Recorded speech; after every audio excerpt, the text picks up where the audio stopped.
Здравствуйте, дорогие друзья, подписчики и гости нашего канала. Вы на канале Сельский объектив, меня зовут Оля. Вот и настал момент, которого мы так ждали. Наша первая уборка овса. Вот зернышки уже твердые. Верхние-то точно твердые. Это вот верхние зернышки. Сейчас возьму нижние.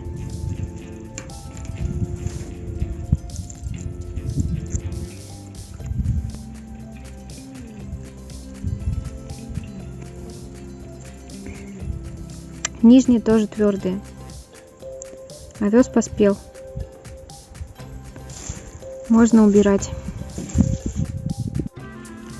У нас пообещали еще неделю жары, поэтому мы скосили овес. Вова прессует овес, а вокруг ходят тучи. Надеюсь, успеет. Конечно, без приключений у нас не обошлось. Посевная была с приключениями. Уборочная, конечно же, тоже с приключениями. Вчера прошел небольшой дождик. Хотели вчера закрутить рулоны, но дождик нам не дал вчера. А сегодня опять жарко и все подсохло.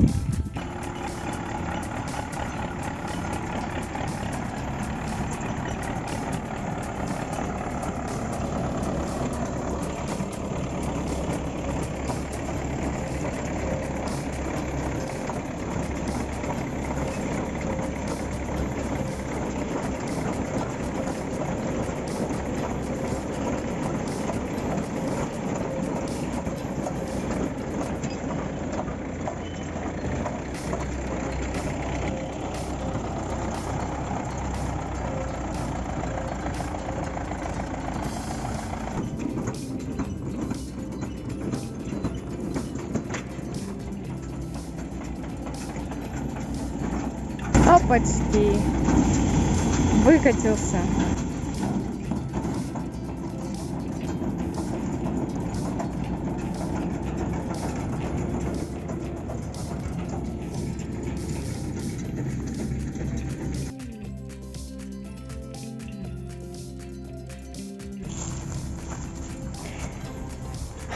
Конечно, попадаются сорняки. Вот, пожалуйста. Но зернышки на месте у овса. Так что будут у наших коров овсяные рулоны. Убираем овес пресс-подборщиком в рулоны. У нас уборочная, да? У нас уборочная, да. Смотри, стерня от овса, как будто в старинные годы, когда на этих полях зерновые еще выращивали в колхозе. Ну да. Как будто здесь и не рос лес, да? Да, как будто здесь и леса не было. Хотя здесь все было деревьями заросшее. Да. Ты только задом не поворачивайся, у тебя там дырки. Повернись передом ко мне. Эти поля давно уже не видели овса. Не только овса, вообще зерновых культур. Да, это точно. Вот, и не нужен никакой комбайн, просто в рулоны замотать и все. Коровы и так съедят. Ну, хорошо бы еще сенаж, да? Да. В упаковке. Это было бы вообще им вкуснота. Угу. Ну, пока у нас нет такой техники. Пока будут есть овсяные рулоны. Да. Вот, ты поснимай, смотри. Вот, видишь, сколько клеверов. И все, и овес убрали, и вот один клевер, смотри. Угу. Видно у тебя? Да, видно, что клевер растет. То есть не зря мы сеяли, а то там некоторые указывают, неправильно вы сеете. Да? Почему неправильно? Не знаю. Это лучше, чем ничего. Ну, конечно. Но если... Кто-то скажет, фу, у вас потери, столько зерна выпадывает там, знаешь. Ну, я еще раз скажу, это лучше, чем ничего. Ну, учитывая, какая у нас техника, Чё? что у нас нет ни комбайна, нет ни сенажа, Я и говорю, это вернее, лучше, чем ничего. техники для сенажа.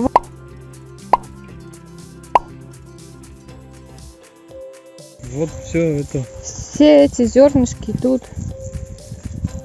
Ну, не все. Зернышки есть. Вот тут уже отпали. Нет, вот зернышки. Да. Ну, вот в том рулоне больше было Вот зернышек. здесь зернышко. Да. Вот тоже. Как пресс, это, овсяные рулоны прессуют? Да, нормально, как обычно. Как обычные? Да. Мгм. Понятно. Пошли до меня. Куда? Туда. А что там? Да гербициды.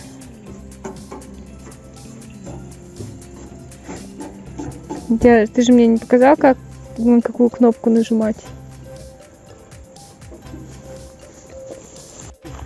Дорожками эти, как они, стерня от овса, видишь? Угу. Как будто здесь комбайн проехал и сжал. Как будто сжал, да? Да. Ну, правда, он там проплешины немножко.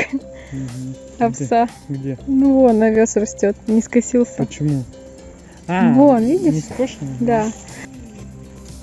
Тут просто какой-то клевер сбоку уже цветет. Вот я думаю, тот, который мы посеяли, или это какой-то был дикий здесь клевер?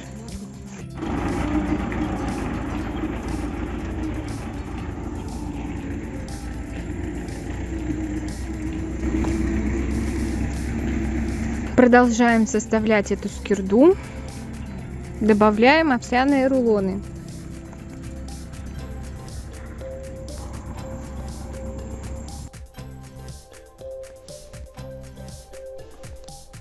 Посмотрите, какая у нас веселенькая теперь скирда. С баннером играйте, гуляйте и с собакой. Вова привез новый баннер. Старый мы сняли. Вова еще добавил один ряд рулонов. И мы натянули новый баннер. Ну, конечно же, до конца он нам не хватил. Натянули еще пленку. Вот теперь здесь, в этой скирде у нас 291 рулон. И с этой скирды пленку мы сняли. Вова добавил сюда овсяные рулоны. И баннер, который был на той скирде, мы переместили на эту. Овсяные рулоны мы начали уже скармливать. Это уже 4-й, кажется, рулон, который мы им распечатываем. Едят они их очень быстро. Один овсяный рулон хватает нам на 2 дня. 2 дня, это имеется в виду, что вечером мы им, после того, как они с пастбища приходят, раскладываем. И утром еще раскладываем им, чтобы они поели, прежде чем идти на свежую траву. Вот так быстро они все лопают. Ну, теперь я спокойна, потому что овсяных рулонов им хватит на сентябрь точно. Помыла поилку у коров. Ну, это, правда, ежедневная процедура, чтобы у них всегда была чистая, свежая вода. Включила аккумулятор, включила насос в аккумулятор, чтобы закачалась вода. А самой нужно идти обкашивать под электропастухом. Вот здесь у нас провод уходит на ту сторону, и там уже все заросло, нужно обкашивать.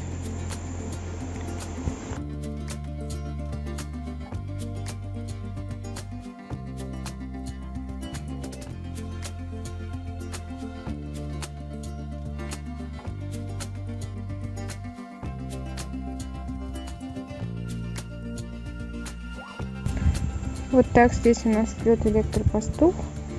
Туда через речку, вот как бы полуостров получается. И вот туда уходит. Здесь я прокосила. Сейчас пойду на ту сторону и вот здесь прокошу. Вот это уже не наша территория, я косить ее не буду. Вот чисто вот здесь вот прокошу под электропастухом.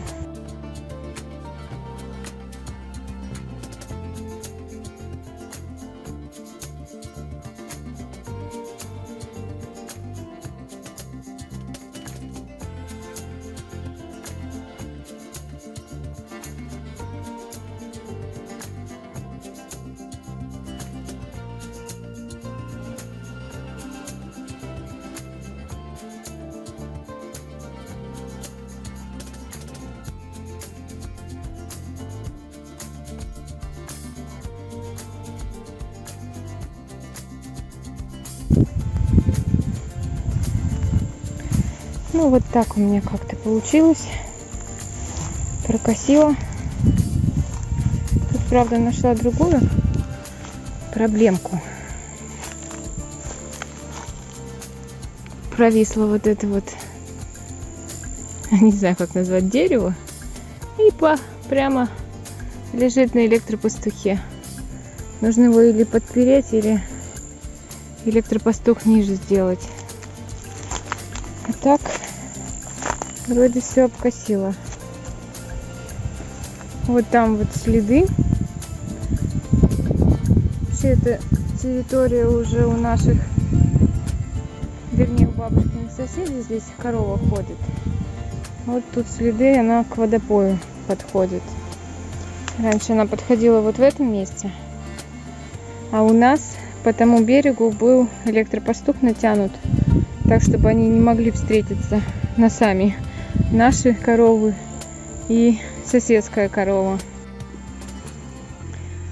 Мы копаем картошку.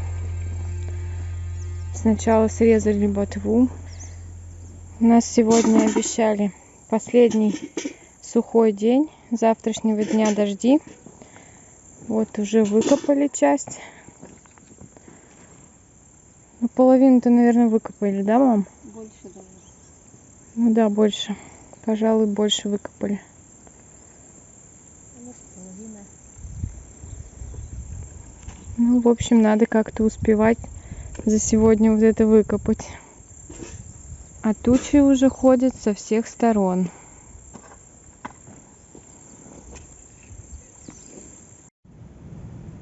Не пустили их с утра сегодня на пастбище. На первое. И они пошли рулоны есть в лесу. Стоят возле рулонов, жуются. Вот, пожалуйста, опять у нас обрыв электропастуха. Поэтому на пастбище пока их не пустили. Нужно восстановить электропастух. Найти, где обрыв. Каждый раз в конце августа, в сентябре у нас происходит вот такая ситуация, что у нас рвут пастух. Скорее всего, лоси в этот период начинают активно куда-то перебегать, убегать и рвут нам электропастух.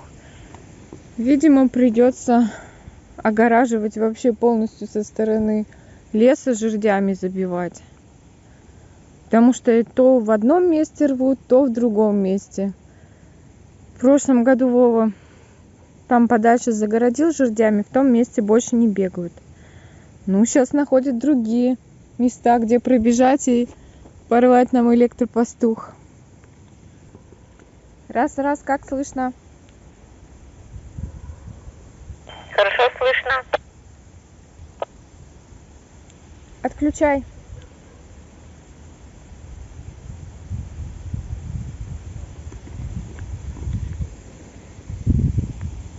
И нитка порвана, и верхний провод, нижний не задели. Ну, это точно лоси перепрыгнули. Потому что если бы зверь был пониже, поменьше, нижний провод бы тоже был порван. Что вообще так далеко все. Ну, кстати, грибочек нашла.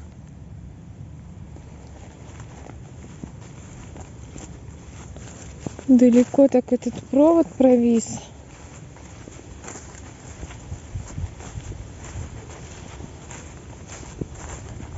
Пойду схожу до угла, чтобы на углу натянуть. И с угла уже пойду вверх.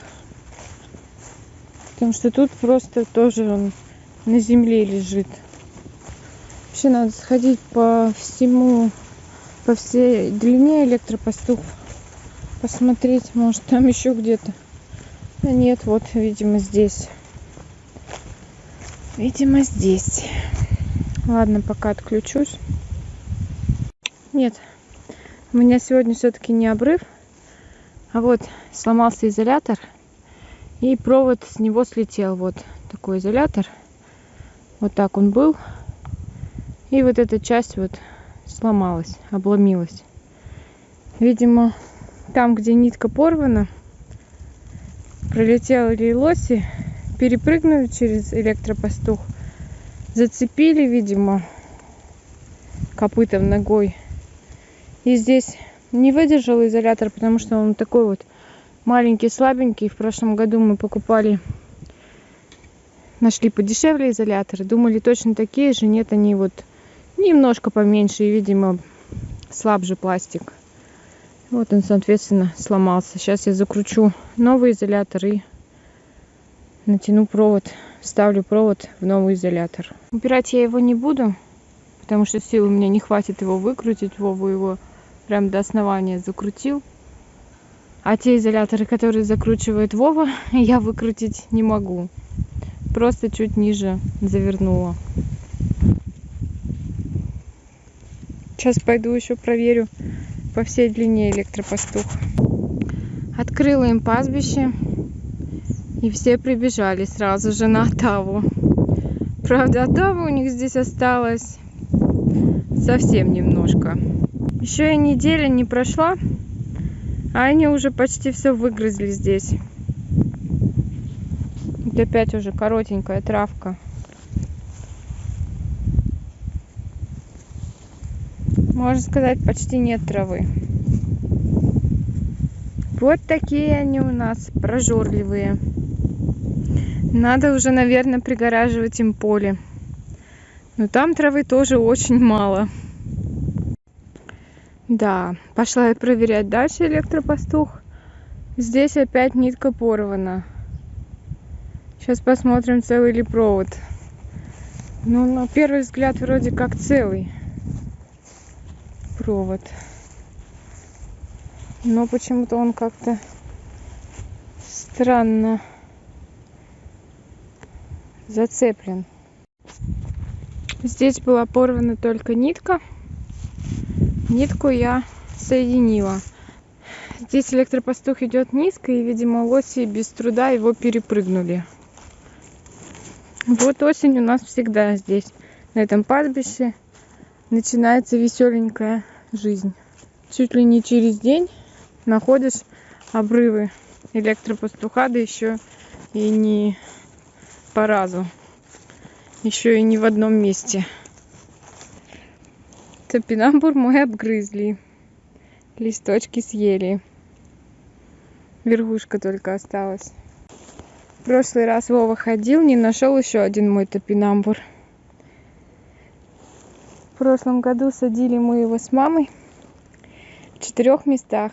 В 2 местах по берегу и 2 со стороны леса, чтобы посмотреть, где будет лучше расти.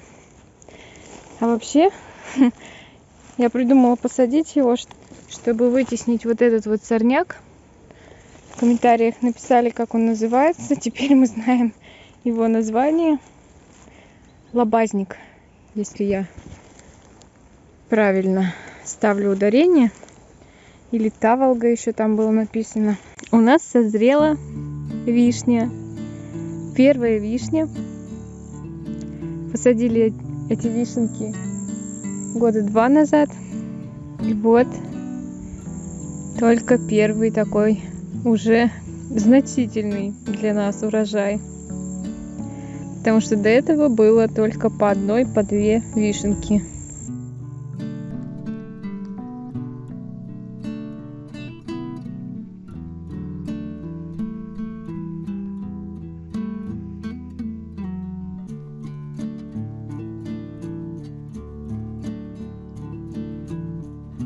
Поддержите, пожалуйста, наш канал подпиской, лайком и комментариями.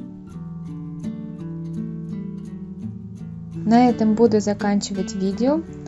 Будьте здоровы, всего доброго, всем пока!